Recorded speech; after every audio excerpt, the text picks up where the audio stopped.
Yo, YouTube, how's it going? Welcome to our page. Our page is called Thriving in Truth. My name is Deontay. This is my lovely wife, Sierra. Hi, guys.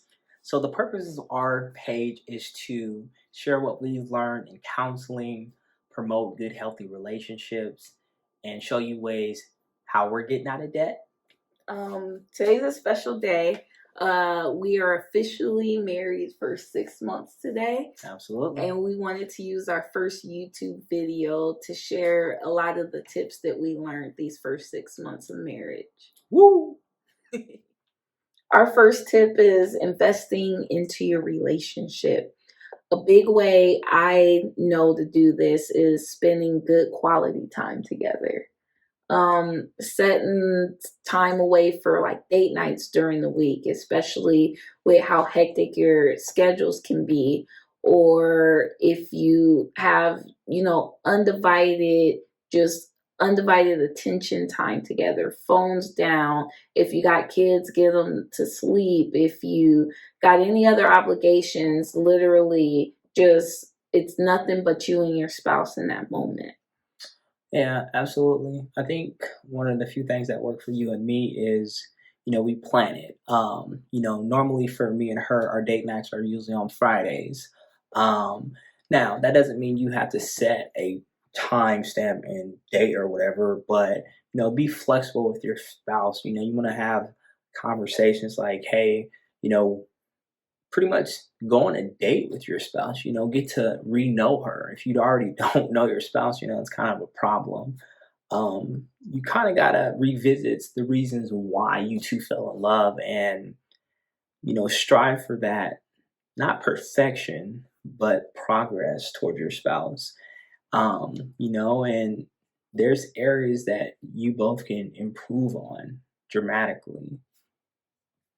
Even outside of actual date nights, that time before bed or in between work, like even just during dinner time, it doesn't necessarily have to be this huge grand gesture. Just make sure that your spouse knows that, they're a priority. And I definitely think that the time you guys spend together will reflect that. Absolutely. Another key thing is to also know your wife's or your spouse's love language. My wife's love language is quality time. She loves time together. I'm a physical touch, so all she had to do is just touch me. I mean, but no, another one of hers, is she loves acts of service. So whether that's me coming home, doing the dishes, whether that's me taking out the trash, she loves that stuff, fella. So like you gotta know your wife's love language. And you just kinda gotta talk to your spouse about it, talk to her about like what she likes, what you two like, and just compromise and have a good time. We've been married for 6 months now and it's amazing. Like I'm learning so much and we're growing together as a couple and it's awesome.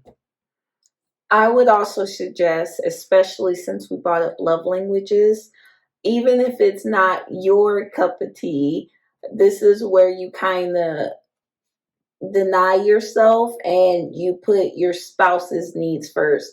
Physical touch is not up there on my list of things to do.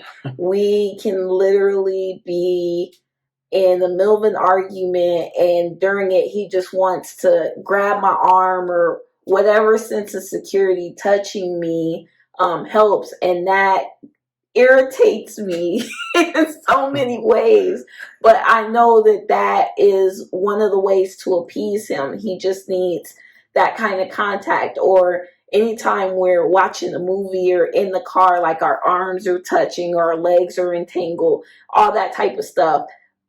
Literally, that's just what my husband likes, and I'm not a touchy-feely person at all.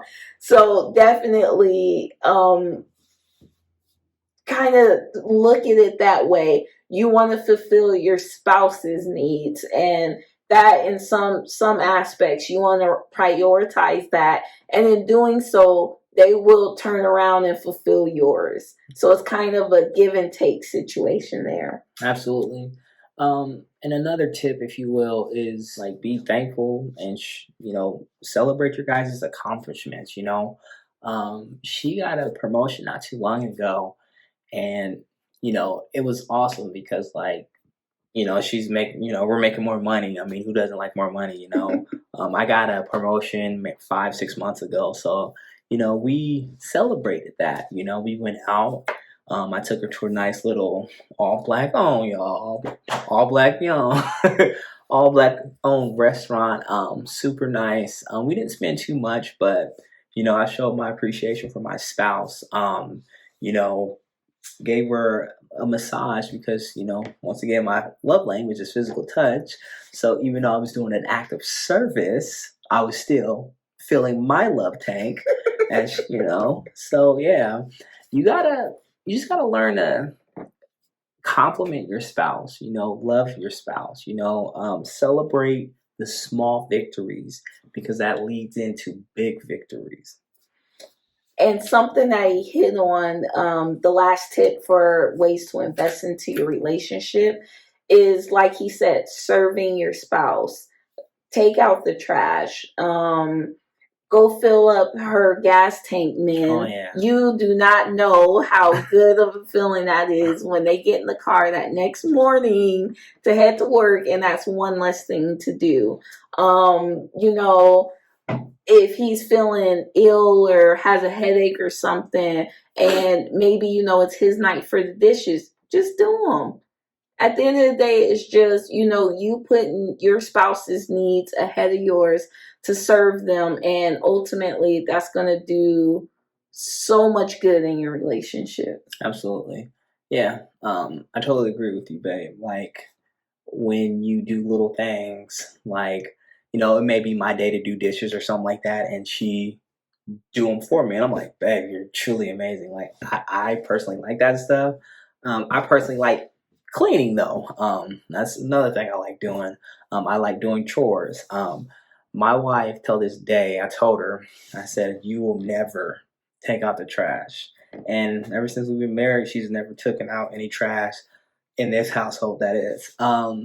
Not to say that I don't want to. I've tried.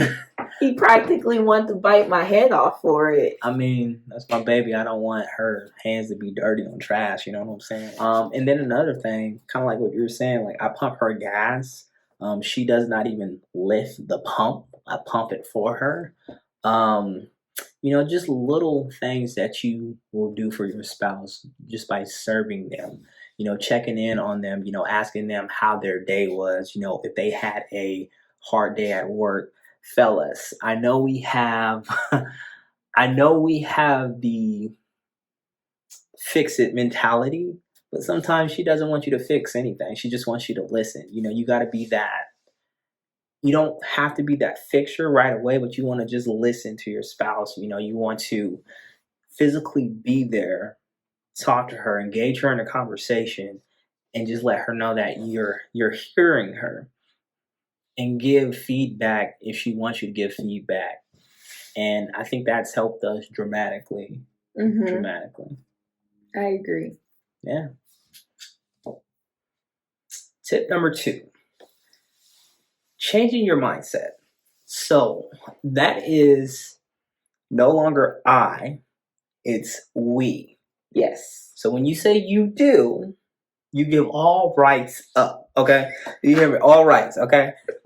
You don't have no more money. I'm just playing, y'all. You got money. It's just our money. Right. So, yes. So, when you get married, there's no more I. It's we. We decided to get married. We decided to, establish our lives together. And so, it's no longer mine's. It's ours. Whether that's a car. Now, disclaimer here, I have a car that I still say that's my car. Mm-hmm. She corrects me. She said, no, that's our car. Mm-hmm. And I'm like, babe, I drive it more than you. And she's like, that's fine. One day I'm going to take it to work. You're going to be sleeping. And then I'm just going to drive our car. And I'm just like, I can't be mad. I mean, I signed up for that. You know what I'm saying? So like, it's funny because when you get married, for us when we first got married and we were beginning to like learn how to live with each other, because we did not live with each other before we got married, and that was different. A whole new world. Exactly. So the apartment that I moved in first. I paid all the bills. I got the apartment. I put down the deposit. I did all of that. As a man, I wanted to make sure that my wife was comfortable before she moved into our apartment. See, I'm still working. See, I did that. I'm still working here, y'all. I'm still working. So yeah, so I made sure that she was taken care of because it was no longer my apartment, it was our apartment. If we cannot agree on a purchase or a decision, then we are not making a decision. We don't have any outside influence, whether that's in-laws, whether that's someone that we look up to or anybody like that. But if me and my wife don't agree with it, then it's not happening. Okay. One thing that I do want to bring up is self-denial. Self-denial is huge. They say that is one of the reasons why a lot of people get divorces, is because they don't know how to self-deny. And so for me and Sierra, what that means to me is dying to yourself, meaning your selfish desires, meaning pretty much just being selfish. You have to want to provide for your spouse. You need to do what is serving. You can't be selfish to your spouse. You have to maintain. You have to put her needs above yourself, or vice versa. It can't be a tit for tat. You have to. It's in our DNA. Like, you gotta eliminate that self doubt. And with doing that, not only are you sacrificing some of your needs in those situations, maybe it's a matter of compromising. Whether it's something you do or don't want to do, or in decision making, things like that, you're pretty much putting the priority either on your spouse's needs, or in that moment something that's better for both of you as a couple. Yeah. So self-denial is huge. Yeah.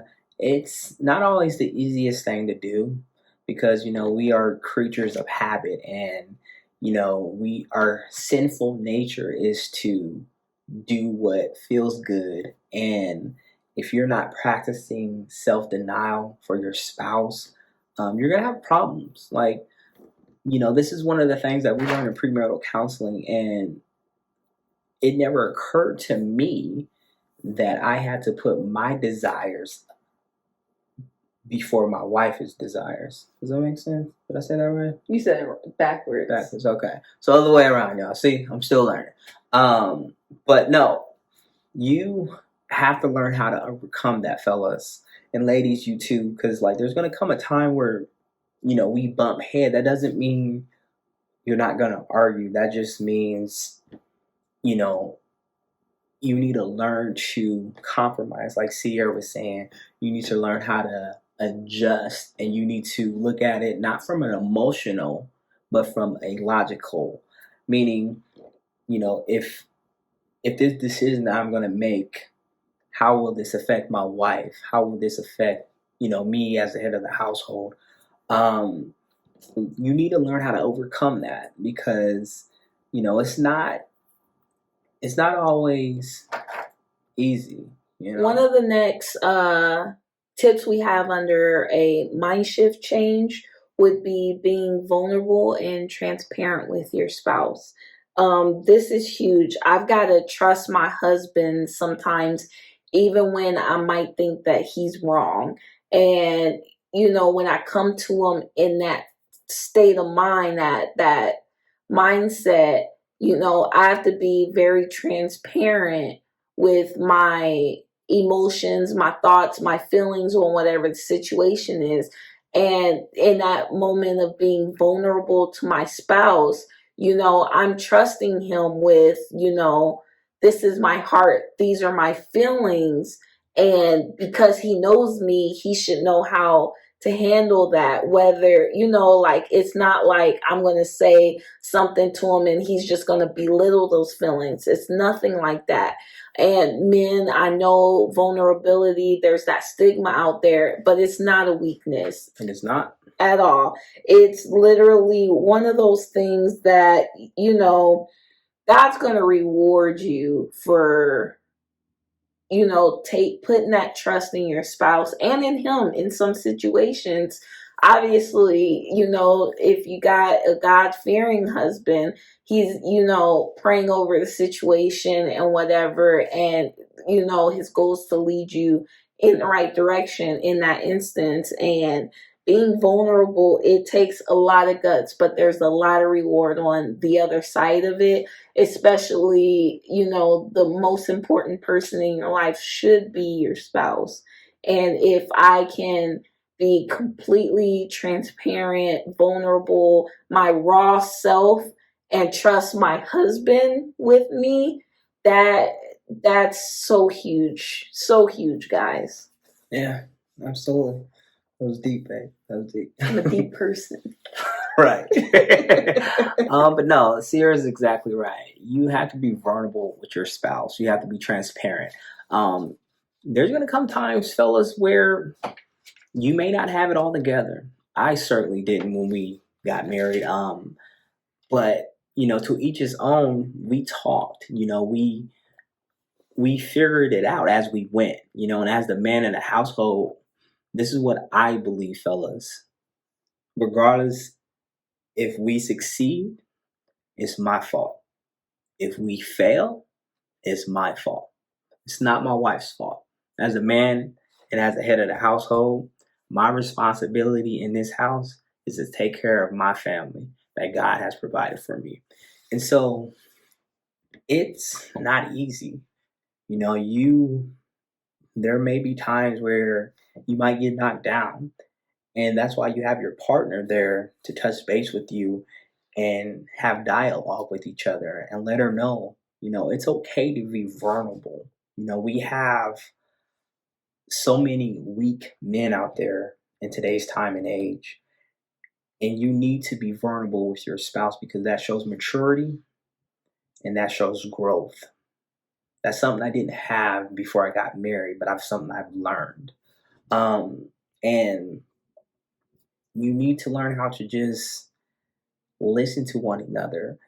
If I make a decision and she doesn't agree with it, it's not that I'm blowing her off. It's just like, as the man of the house, I'm going to make the decision and we're going to move forward. And if it's the right decision, I'm going to own up to it. And if it's the wrong decision, I'm going to own up to it. It's not me saying, oh, I'm the man of the house. It's like, no, like we are in agreement. And so therefore, I'm going to do what's best for our family. Mind you, when he is making said decisions, I've already said my piece. I said why I agree or why I might disagree, or, I might bring something to his attention for different perspective and stuff. But it's still, in a lot of those situations, the final decision will have to be made, and if we're both 100 in agreement, like he said, it's going to happen. But, if it's something we might not necessarily see eye to eye, or I might give him more information or a different perspective and stuff, it is something to still think over. But like he said, that final decision that's made, maybe it is a good decision or a not so good decision. Right. But the responsibility and stuff might still fall on him. And that's not to say, if something were to crash and burn or something, I'm not saying, and I told you so or nothing like that. And you guys kind of got to respect your spouse and each other. Learn to be thankful for what God has given you. Like I said earlier, it's not going to be easy. It's doable, but you two have to make that decision to strive and move forward as a couple. And keep in mind, a lot of people think when you get married, you're not allowed, excuse me, you're not allowed to have like alone time. We do get alone time, whether that's Sierra watching something on TV, or that's me, reading my Bible or playing a game, or just, hanging out with one of my mentors, or, catching up with my brother. Even though we are still Deontay and Sierra, we are still two individuals. We're married, and we'll, communicate that with each other. And, it's just a mutual respect thing, like there's never a time that I'm just going to be like, oh, I want to be alone. I want to be alone. Like, no, it's planned, you know, because, she's my first priority, it's God, my wife, and then everybody else. I'm going to say that again just in case I missed it. For the people in the back. For the people in the back. God, my spouse, and then everything else. But yeah, you have to have those conversations with your spouse and whatnot. The last thing I want to hit on individually is, my mindset as a new wife. Taking on, the role as a wife, I'm the manager of our home. I'll make sure things at home are good and squared away, because that's one less thing he has to think about in being the leader of our household. So whether that's, what's our schedule for the week, what chores need to be done, is there something behind the scenes that I can knock out or just get out of the way, so it's one less thing to concern my husband with, pretty much. So managing the home, that's huge. This is our sanctuary. It's what we come home to at the end of the day. He's out there providing, and we're both working, mind you, but for him to lead us in the right way and stuff, you don't want a home to be another area where he's out there getting attacked and whatnot. So this is our sanctuary. As the manager of the home, I'm just making sure I'm on my P's and Q's, getting stuff done around the house. So it's just one less thing for him to concern himself with. And with that, what role am I playing? Am I doing the dishes today? Does he, just want some one-on-one time with me, and in doing that, am I starting a movie, making them a meal, sex, anything like that? Another thing to consider too is this one of those situations where he needs to be alone? If I know he kind of had a rougher day, or maybe something's going on with the family and stuff, what can I do to be emotionally ready for my husband, be receptive to his needs and stuff like that, so that he can be quick to handle things outside of our household and stuff in the way that he's leading us. And the last thing I kind of want to hit on is men crave respect. Women, we crave security and love, but men, they just want that respect aspect. And by respecting your husband, you're showing your love for him. I'm going to respect the decisions that he's making. I'm going to, respect the way that he carries himself, or, things like that. If I respect my husband, in turn, I'm showing love for him. And by me showing my love for him, he showers me with love. It's kind of one of those cycle situations. So I definitely say just kind of strive to see how that respect can be communicated to your spouse. That's definitely, the biggest things I kind of realized in these first few months of being married. And, the next 6 months, we'll see if things have changed. Tip number 4, my mindset as a new husband. You want to speak life into your wife. What do I mean? I mean, you want to compliment her. You want her to let her know that she's beautiful. You want to let her know that she's gorgeous. You want to treat her like a queen. God gave her to you, and so you need to take care of her. Yeah, my wife is the priority in my life. Um, she trumps everybody. That either that's my job, either that's friends, family, like you name it. She is the priority. I make sure she's a priority. Um, I want to make sure that she's well taken care of. I want to make sure that she, can count on me for anything. As the head of the household, it's my responsibility to make sure that I have my ducks in a row so she's not worried. My job as a husband is to protect my wife. That's either from negative influence, like family, negative coworkers, friends. If she's having a bad day, you know, I'm not just gonna come home and be like, "Oh, you had a bad day, forget about it." No, as the man of the house, I'm gonna make sure that my wife is well taken care of. I'm going to put my needs aside and attend to her needs. That's one thing that really helped us out as we continue to move forward, fellas. There's going to come times where, she's going to need you physically, emotionally, and she's going to need you to talk to her. She's going to need you to be a friend sometimes and not a husband. But at the same time, you have to understand which of the two. You can't always be, like I said, fix it, fix it. You have to listen. You have to talk to her, understand where she's coming from. Put her needs above yours. Um, die to self. You know,